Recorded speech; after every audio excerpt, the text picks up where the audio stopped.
I'm Annika. I'm here to give you some tips on practicing vibrato. I've got 3 exercises for you, and I think they're great for beginners or improvers if you're trying to loosen up your vibrato or if you're having a go at it for the first time. So the first one we'll do is varying the speed of the vibrato.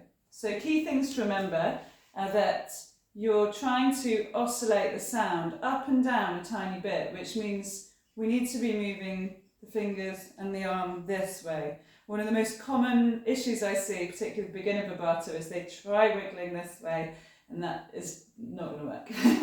So if we start with the first finger, I'm going to try and do it really slowly. So I'm going to try and lay that finger down and let it come up. So it's sort of rocking on the tip of the finger.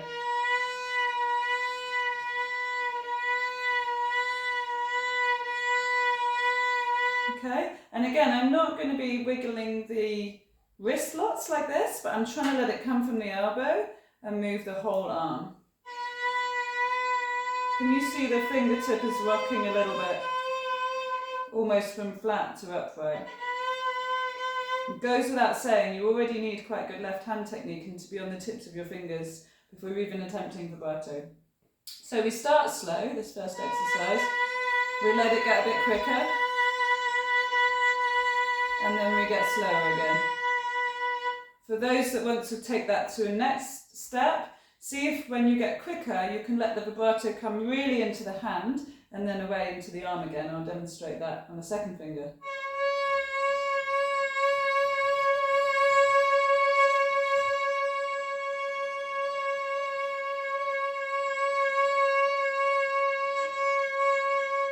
Yeah?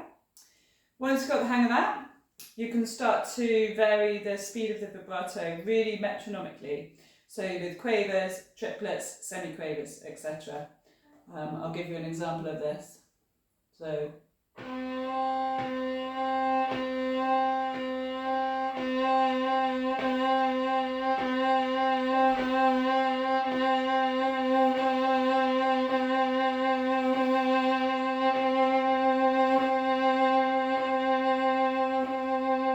You see how I started with a nice slow quaver to the pulse, and I slowly built it up. And then the last exercise, which is a bit of a fun one, sounds a bit weird. Obviously, ideally you want to be practicing when no one's really listening when you're doing these exercises, because this one sounds a bit like a siren.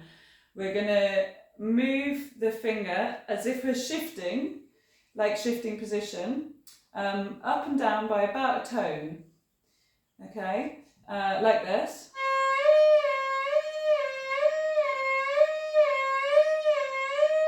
And then we're going to start to press the tip of the finger down a little bit more firmly and keep trying to move the arm in the way we were doing.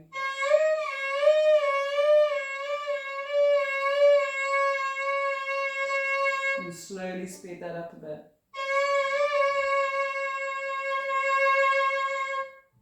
Okay? My last couple of tips to do with vibrato particularly. One is practice every finger, every string, every day. I still remember my teacher writing that in my notebook and thinking, gosh, that's a lot. But if you think of